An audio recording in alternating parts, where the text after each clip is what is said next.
del día. En el número 5, cierre total. El primer ministro de Reino Unido, Boris Johnson, ordena el confinamiento para toda Inglaterra a partir de la noche de este lunes. Johnson tomó la decisión tras la advertencia de asesores médicos del Servicio Nacional de Salud sobre la posibilidad de que el sistema se vea colapsado en las próximas 3 semanas por el creciente número de casos de coronavirus. Se espera que el confinamiento permanezca en vigor hasta mediados de febrero. Escocia también hizo lo propio más temprano. Irlanda del Norte y Gales habían ordenado con anterioridad el cierre total. En el número 4, avance insuficiente. Los Centros para el Control y la Prevención de Enfermedades de Estados Unidos informan que pese a que ya se han distribuido cerca de 15 millones y medio de vacunas en el país, solamente 4 millones y medio de personas han sido vacunadas. En entrevista con CNN, uno de los asesores de la campaña de vacunación reconoció que ha habido lentitud, pero añadió que están tratando de mejorar la coordinación con autoridades estatales para agilizar el proceso. En un principio, la meta era vacunar a 20 millones de personas antes de que finalizara 2020. En el número 3, sin mascarilla. Durante el fin de semana surgieron varias fotos en redes sociales que muestran al subsecretario de Salud de México, el doctor Hugo López-Gatell, descansando en la playa. Las fotos lo muestran con la cara descubierta, pese a que el mismo López-Gatell, quien es también vocero para la emergencia del COVID-19 en México, ha insistido por meses en que es necesario que la población use mascarilla. Esta mañana el presidente López Obrador salió en su defensa y esta noche López-Gatell mismo dijo que fue a visitar a familiares y amigos cercanos y que respetó la norma de estar en grupos pequeños de personas. En el número 2, brazos abiertos. El presidente de México, Andrés Manuel López Obrador, afirmó este lunes que su gobierno le ofrecerá asilo político a Julian Assange, el fundador de Wikileaks. Está en la cárcel en Reino Unido y enfrenta cargos de espionaje en Estados Unidos. López Obrador dijo en su conferencia matutina que Assange debería ser indultado y que le solicitará al canciller Marcelo Ebrard que inicie la gestión para ofrecerle asilo político al australiano de 49 años. Este mismo lunes, un juez británico rechazó una petición del gobierno de Estados Unidos para la extradición de Assange. En el número 1, reveladora llamada. El presidente de Estados Unidos, Donald Trump, le pidió a autoridades del estado de Georgia que cambien el resultado de la elección del 3 de noviembre a su favor. La llamada de poco más de una hora fue publicada primero por el Washington Post. En ella se escucha al presidente pidiéndole al secretario de Estado de Georgia, Brad Raffensperger, que encuentre votos para revertir el resultado de la elección. El líder de la minoría en el Senado, el demócrata Chuck Schumer, le sugirió a sus colegas republicanos que deberían de iniciar una investigación. Este es el primer tema de la noche. Profundizamos en los hechos.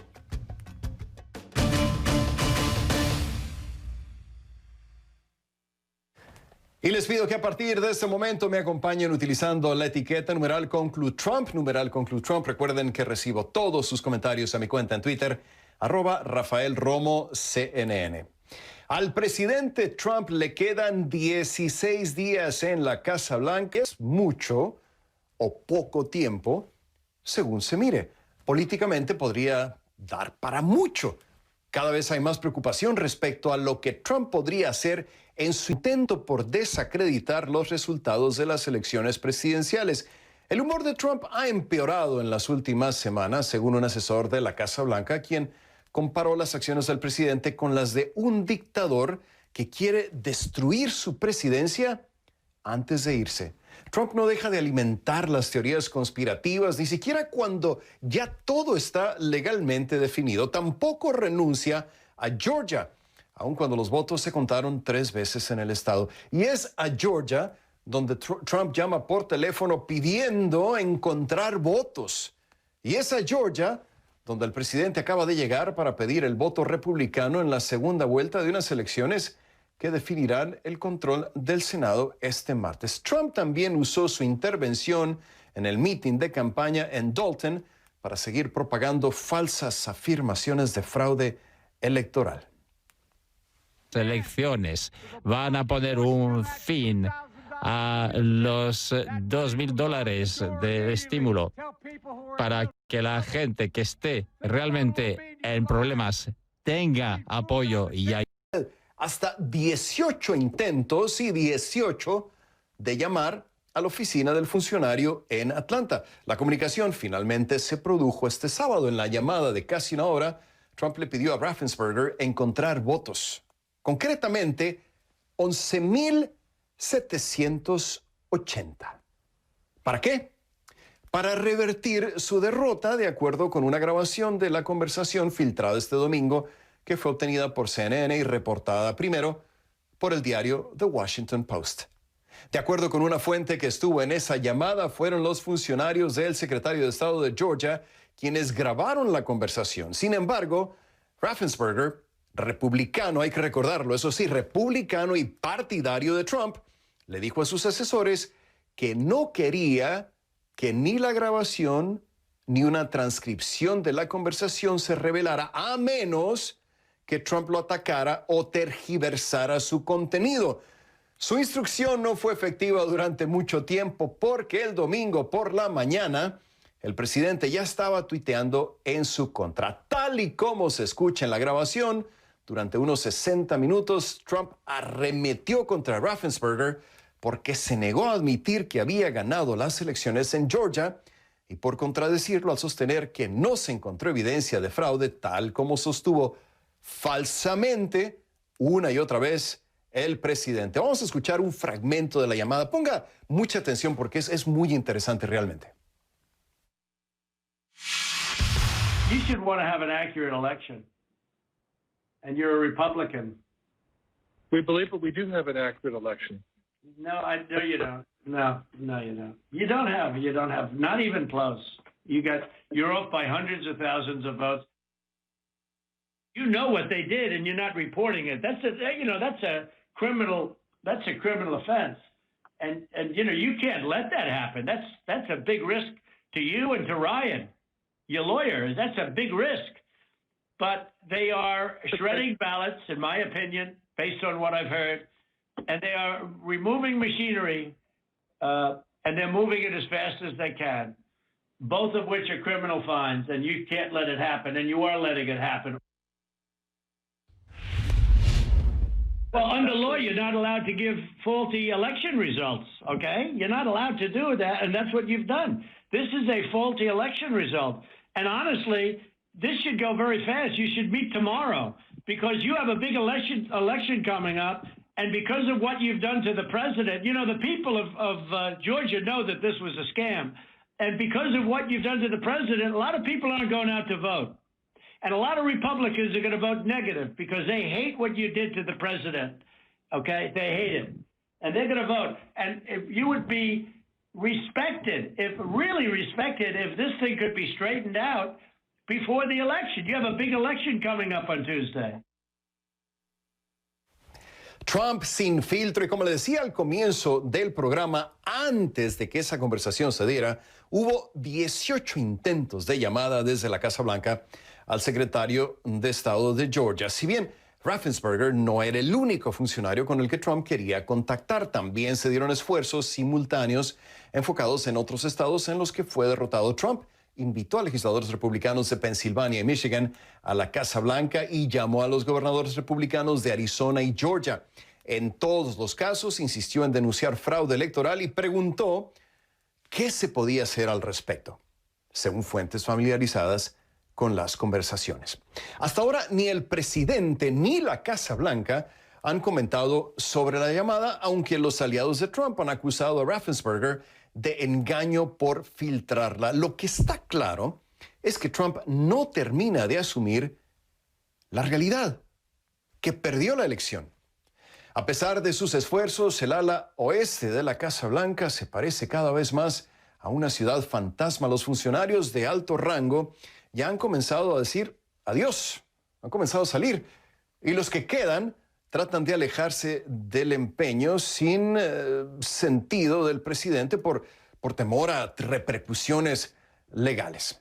Pero incluso después de esta publicación explosiva, varios republicanos defendieron a Trump o trataron de restarle importancia al contenido de la grabación, mientras que otros se negaron a pronunciarse sobre el asunto. Yone Molinares nos tiene el resumen de sus reacciones y también la postura de los demócratas, algunos de los cuales consideran que Trump cometió un acto criminal. Adelante. Muchos republicanos aquí en los pasillos del Congreso han estado esquivando a la prensa, evitando comentar sobre la llamada del presidente Donald Trump el sábado pasado a funcionarios del estado de Georgia. Sin embargo, muchos de los aliados del presidente lo han defendido, algunos indicando que no solamente no escucharon la llamada, no saben mucho de la llamada, pero que ellos consideran que el presidente simplemente está ventilando la frustración por los problemas en el proceso electoral estadounidense. El líder de la minoría republicana en la Cámara de Representantes, Kevin McCarthy, insistió que el presidente siempre ha estado preocupado por la integridad del proceso electoral. Pero cabe decir y destacar que no hay fraude electoral. Lo han reconocido el Departamento de Seguridad Nacional, el Departamento de Justicia, la Corte Suprema de Justicia. Además, los aliados del presidente, la campaña de Donald Trump y otros han intentado a través de las cortes validar muchos de sus argumentos y simplemente no han tenido suerte. Decenas de cortes en todo el país. Así que todo esto es simplemente algo que ha puesto la preocupación a muchos líderes republicanos también, que han insistido que esto es preocupante realmente lo que el presidente ha hecho, especialmente a la luz de lo que se ve como una amenaza a los funcionarios del estado de Georgia.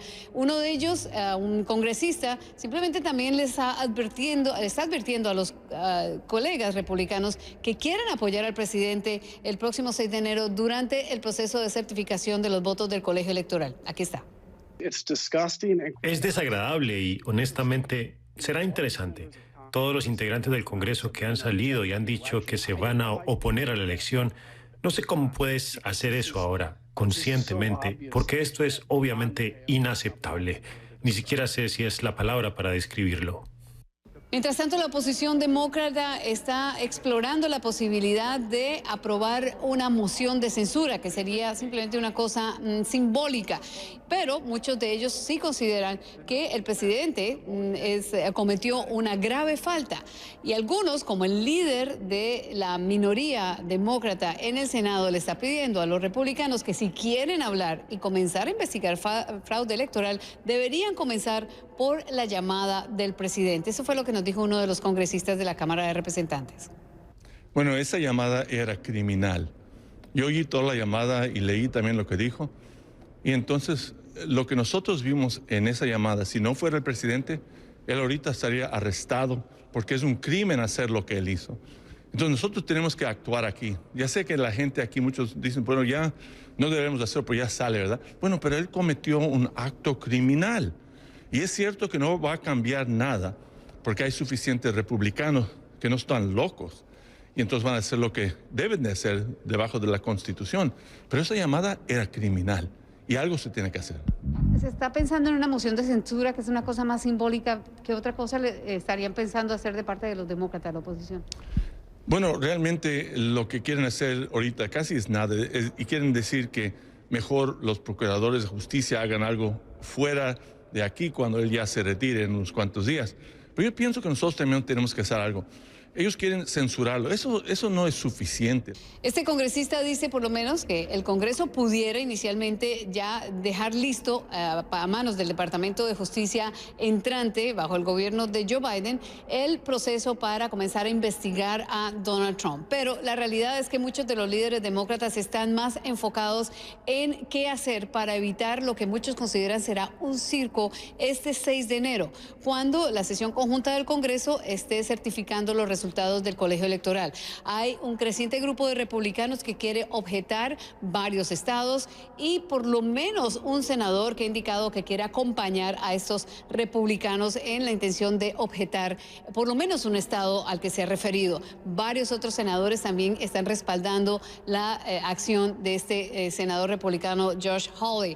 Pero todo va a depender de qué ocurra este miércoles 6 de enero. La verdad es que esto sería solamente dilatar lo inevitable que es la certificación de la victoria de Joe Biden como el próximo presidente de los Estados Unidos. Así que habrá que esperar primero que ocurre el 6 de enero y después qué más se puede hacer en solo 2 semanas y media que queda del mandato de Donald Trump. Yona Molinares, CNN, Washington. Gracias a Ioanni Molinares. Esta llamada que muchos han calificado de insultante se suma a la larga lista de ataques a la democracia de un presidente consumido por teorías conspirativas y enfurecido por la derrota. ¿Por qué haría Trump algo así? Kay Guerrero nos lo explica en su Reporte K.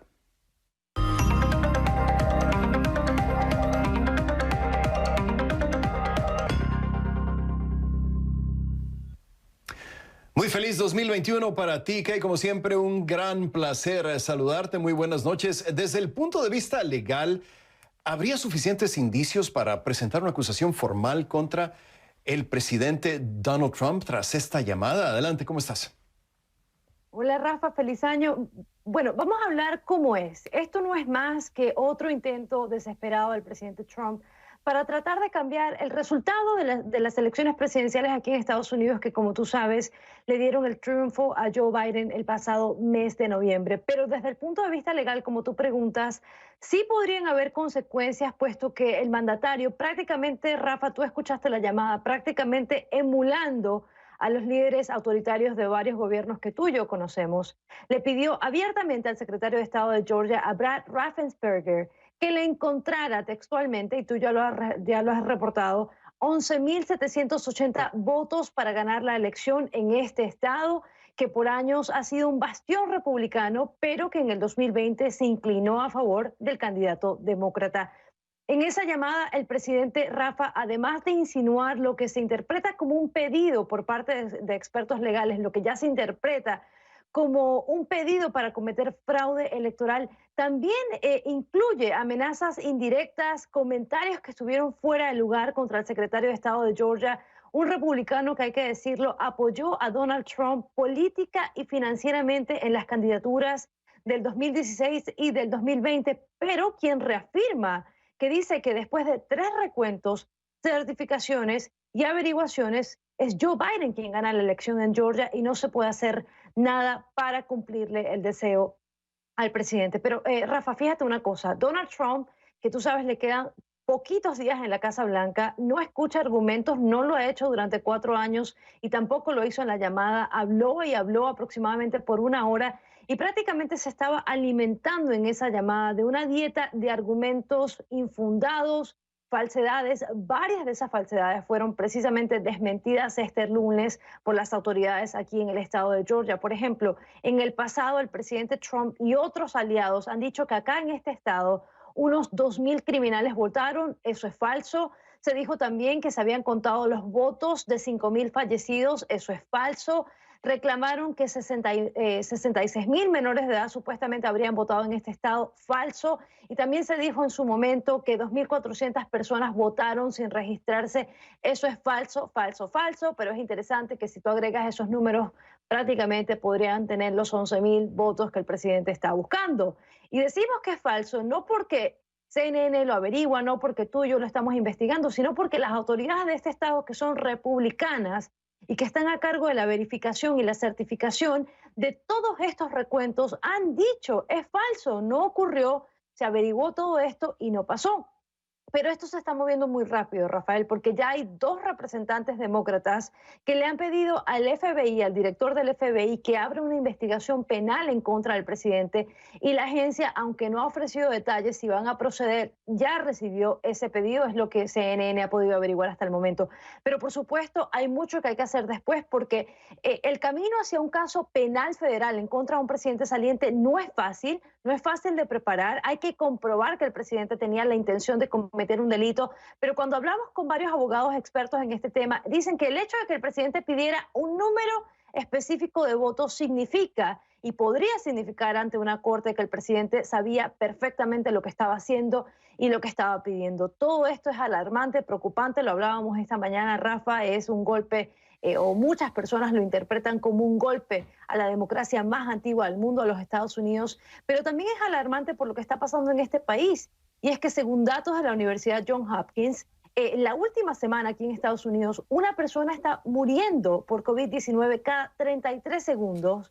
La distribución y la aplicación de la vacuna va a paso de tortuga, muy lento, y el presidente no se está preocupando por esto, el presidente no está haciendo nada, se muestra desinteresado y en lugar, bueno, se enfoca en lo que a él le importa y es en él mismo, Rafael. Prácticamente Tú lo sabes, el presidente se está enfocando en ganar una elección que perdió y muy poco está haciendo para defender a los estadounidenses, para ayudar a los estadounidenses en el tema de la pandemia. Y si algo sabemos de eso, pues son las imágenes en este momento en vivo aquí en Georgia, donde se ve al presidente en un acto masivo, rechazando los resultados y sin usar mascarilla, Rafael.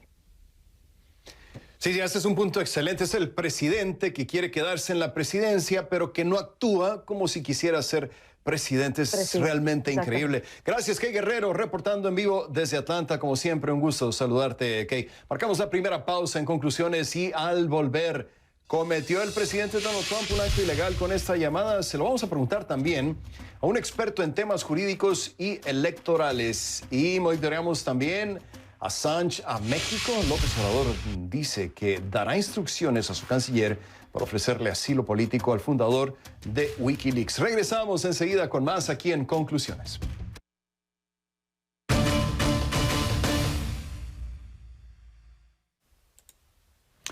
Gracias por seguir con nosotros en esta edición de Conclusiones. Soy Rafael Romo en Atlanta. ¿Cometió el presidente de Estados Unidos, Donald Trump, un delito al llamarle al secretario de Estado de Georgia para pedirle que cambiara el resultado de la elección?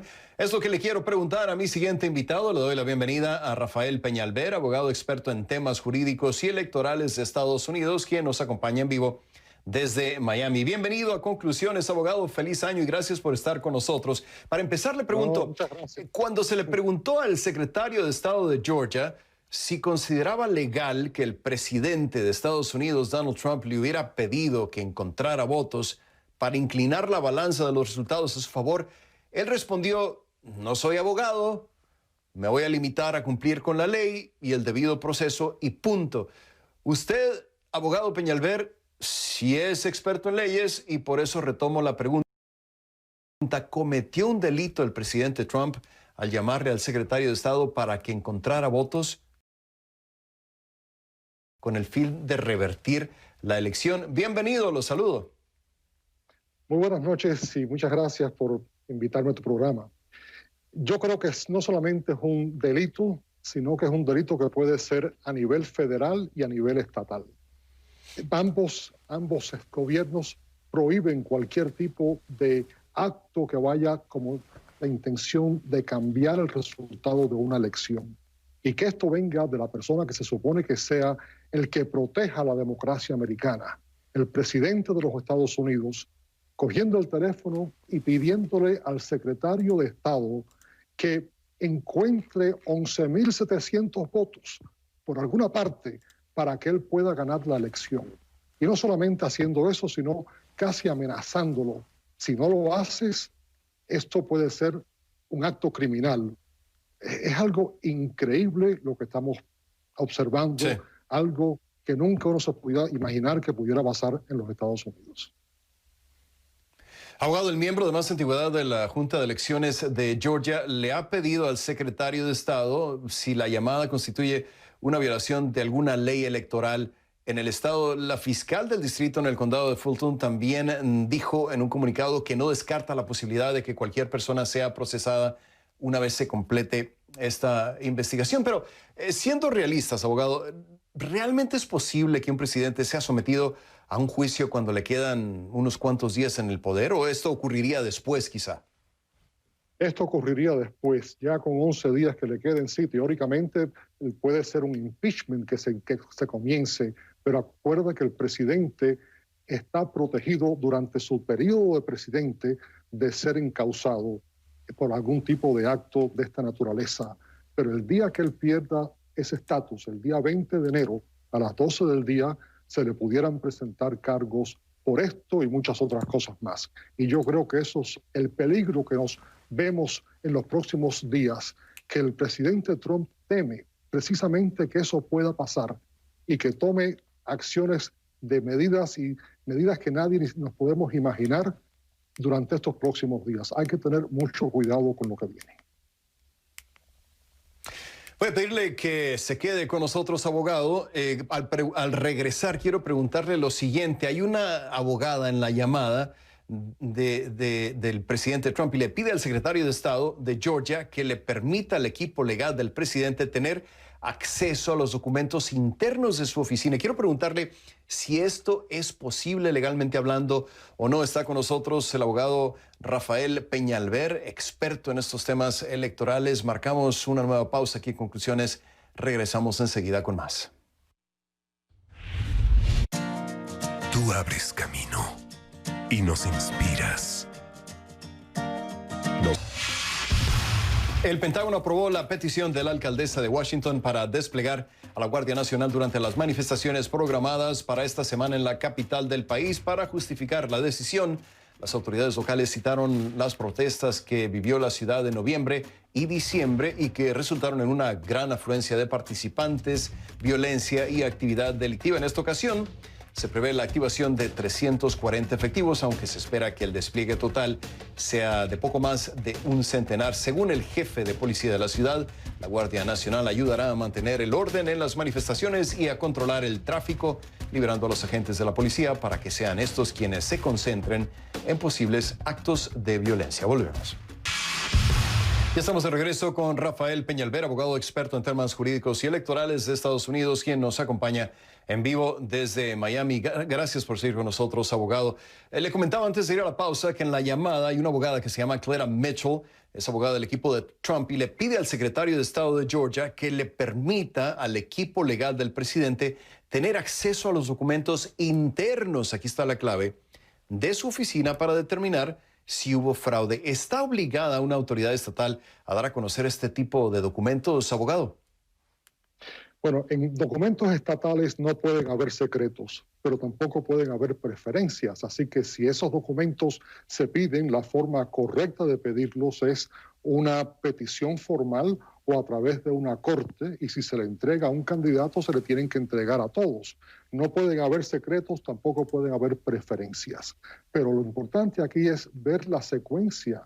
Estamos viendo un presidente que antes de las elecciones estaba pidiendo que se pospusieran las elecciones.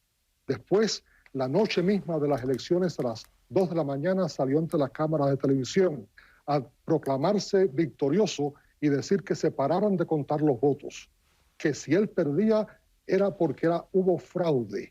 Después llevó esos alegatos de fraude a 50 y pico de diferentes cortes, tanto a niveles federales como estatales.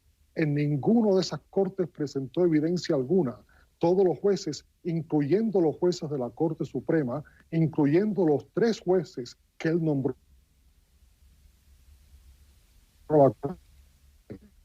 en un acto de desespero, llama personalmente al secretario de Estado de Georgia, al gobernador de Arizona, invita a los legisladores de Wisconsin y de Pensilvania a la Casa Blanca y les pide su decisión política sobre el voto de los miembros de los ciudadanos de esos estados. Es algo increíble que eso se pida, eso es ilegal, falta de ética e inconstitucional. Abogado, ¿qué tan importante es demostrar en un caso dado que el presidente de hecho tenía la intención de que se cometiera un delito? Porque es muy importante, y usted lo sabe mejor que yo, en derecho penal en Estados Unidos, demostrar que alguien tenía la intención de delinquir. En este caso es muy difícil porque el presidente siempre puede alegar que, bueno, yo estoy convencido de que se cometió un fraude y por lo tanto no estaba tratando de delinquir, sino de que se hiciera justicia para que yo resultara ganador, como yo creo que fui ganador. ¿En qué queda este argumento legal, abogado? Tú tienes toda la razón. La intención es esencial para comprobar algún caso legal de tipo criminal. Pero en este caso vemos la intención que se ha manifestado a través de ya muchos meses de sobreponer su decisión de quedarse en el poder a pesar de los votos de los ciudadanos de Estados Unidos. Tú no puedes ir a la casa de tu vecino y entrar y abrir la puerta y robar la casa y después decir, porque yo pensé que esa casa era mía. No, el hecho de que Trump siga diciendo sin base, yo pienso que gané las elecciones, sin que tenga el más mínimo, sin presentar la más mínima evidencia de que ese es el caso, no le justifica lo que está haciendo. Lo que está haciendo es no solamente es una perversión de la democracia norteamericana, sino es un acto ilegal en cualquier forma que tú lo puedas ver. El ponerle la presión de la presencia del presidente de los Estados Unidos, 17 llamadas a este señor, 17 llamadas, y ya en la última llamada ya decidió hacerlo y le grabó la llamada. Sí. Y hoy Trump le puso una demanda judicial diciendo que se le había grabado la llamada ilegalmente. No, en el estado de Georgia se permite que las llamadas se graben si una de las partes dan consentimiento a la grabación. Le agradezco muchísimo al abogado Rafael Peñalver, experto en temas jurídicos y electorales de Estados Unidos, quien nos acompañaba en vivo desde Miami. Gracias, abogado, y hasta la próxima. Marcamos una nueva pausa aquí en Conclusiones. Gracias, abogado. Y al volver, año nuevo, controversias nuevas. Iremos a México para hablar con Mario González sobre 2 polémicas que se han generado este lunes. Volvemos.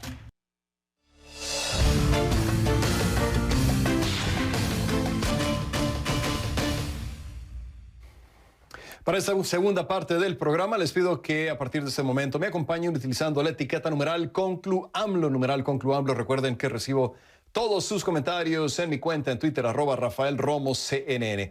Está en la cárcel en Reino Unido. Hoy una corte británica rechazó el pedido de extradición que hizo Estados Unidos para que responda a cargos de espionaje. Pero para el presidente de México, Julian Assange, debería de ser indultado. Y en su conferencia de prensa matutina, Andrés Manuel López Obrador fue más allá. Dijo que México está dispuesto a darle asilo político a Assange y que le iba a pedir a su canciller Marcelo Ebrard que iniciara la gestión para poner en marcha el proceso. Assange es acusado en Estados Unidos de conspirar con el analista informático Chelsea Manning para tener acceso y difundir documentos de seguridad nacional que eran secreto de Estado. Así lo anunció el presidente en la mañana de este lunes. Escuchemos. Estoy a favor de que se le indulte. No solo eso, voy a pedirle al secretario de Relaciones Exteriores que haga los trámites correspondientes para que se solicite al gobierno del Reino Unido la posibilidad de que el señor Assange quede en libertad y que México le ofrece asilo político. Es que bueno, fue un inicio de semana y de año controversial en México. Aparte del ofrecimiento de asilo para Assange, también estalló otra bomba. Durante el fin de semana se publicaron en redes sociales fotos del subsecretario de Salud de México, Hugo López-Gatell. Se fue a Oaxaca y muchos lo vieron en público con la cara descubierta pese a las múltiples recomendaciones que le ha hecho al público de la importancia de usar mascarilla en el contexto de la devastadora pandemia de COVID-19. López-Gatell, quien además es vocero de la emergencia por el COVID-19 en México, también había hecho un llamado para que la gente se quedara en casa con el fin de evitar el riesgo de contagio. Por su parte, López Obrador defendió la labor que ha hecho hasta ahora López-Gatell. Es un muy buen servidor público, un buen especialista, un profesional. Eso es lo que puedo comentar. Y que pues ya su situación en lo personal, pues aunque sí es un asunto público, prefiero que él sea el que lo explique. Y esta noche López-Gatell dijo que fue a visitar a familiares y amigos cercanos y que respetó la norma de estar en grupos pequeños de personas. Para hablar de estas 2 nuevas controversias, nos conectamos con Mario González, titular del programa Perspectivas desde México de esta cadena, quien nos acompaña en vivo desde la capital mexicana. Muy feliz 2021 para ti, Mario. Muy buenas noches. Para empezar, quiero preguntarte sobre la cuestión de Assange. Tú lo sabes mejor que nadie. México se ha distinguido por ser un país para darle asilo político. Figuras como José Martín, León Trotsky, Luis Buñuel, más recientemente Evo Morales. Bueno, la lista es bastante larga. Ahora podría sumarse la figura del fundador de Wikileaks, Julian Assange. ¿Cómo la ves, Mario? ¿Cómo se está tomando esta decisión o este anuncio, del presidente López Obrador? ¿Qué tal? ¿Cómo estás? ¿Cómo estás? Me da mucho gusto saludarte, Rafael. También un excelente 2021. Muy polémica y sorpresiva la decisión del presidente Andrés Manuel López Obrador. Se enteró temprano de lo que había sucedido allá en Londres cuando la justicia británica pues negó el proceso de extradición a Estados Unidos por los argumentos de salud y otros asuntos, pero de inmediato dijo México se va a proponer como asilo político y que empiece las gestiones el canciller Marcelo Ebrard, algo que todavía no se sabe porque es incierto el futuro legal, jurídico de Assange allá en Londres. Lo cierto es que es un posicionamiento político. Habías mencionado algunos nombres de los personajes que han sido pues acogidos en México con asilo político, todos obviamente con un perfil muy definido de la izquierda, por supuesto. Es el caso también más reciente de Evo Morales dentro de esta administración de Andrés Manuel López Obrador. En noviembre de 2019 le otorga asilo político. Estuvo unos cuantos días disfrutando de él, pero después se fue a Argentina para continuar con su actividad política. En fin, es un posicionamiento político que pocos entienden realmente. Lo que se puede decir es que efectivamente Julian Assange jugó un papel importante en México al momento de difundir el espionaje del que era sujeto el presidente Andrés Manuel López Obrador cuando era líder de la oposición. Desde 2006 se le estaban haciendo notas pues por medio de la inteligencia estadounidense que fueron divulgadas gracias al llamado Wikileaks. Bueno, esto aparentemente pues hace que tenga un acercamiento el presidente Andrés Manuel López Obrador con la figura de Julian Assange. Pero hasta ahí no se puede entender más la posición política. Sin duda está generando mucha polémica por parte de la oposición también, Rafael. Mario, en el minuto que nos queda, ¿cómo ves lo de López-Gatell en la playa con la cara descubierta? Tremenda bomba, ¿no? Tremenda bomba por la contradicción. Digo, nadie niega el derecho de una persona a irse de vacaciones con su familia o con quien quiera. El tema es que hasta el último día, antes de que finalice el año, Rafael, el subsecretario encargado de aplicar la política contra el COVID-19, la recomendación era no salir de casa, quedarse en casa en estas fiestas. Y lo que hace es salir y evidentemente en algunas fotografías que lanzaron en las redes sociales, pues sin un uso del cubrebocas ni la distancia social que se permite. Ya en la noche, hoy por la noche, dijo esto el subsecretario Hugo López-Gatell. Si te parece, lo escuchamos. No tengo nada que ocultar. Efectivamente fui a la costa de Oaxaca, a la región de Pochutla, el municipio de San Pedro Pochutla. Es un sitio hermoso, con una población muy generosa, muy benévola. Y fui a visitar a familiares muy cercanos, a personas muy amigas. Y estuvimos en una casa particular durante los días del fin de año. Bueno, pues se dice y ha dicho la Cuarta Transformación que predica con el ejemplo, Rafael. En este caso no fue así. Bien.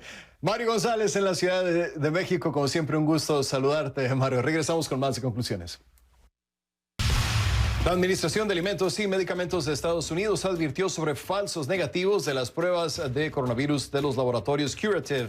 Según la FDA, estas pruebas, si no se administran correctamente, pueden asegurar erróneamente a las personas que no están infectadas cuando en realidad sí lo están. Curative dijo a CNN que trabaja estrechamente con la FDA y que pronto aportará información adicional al respecto. Volvemos.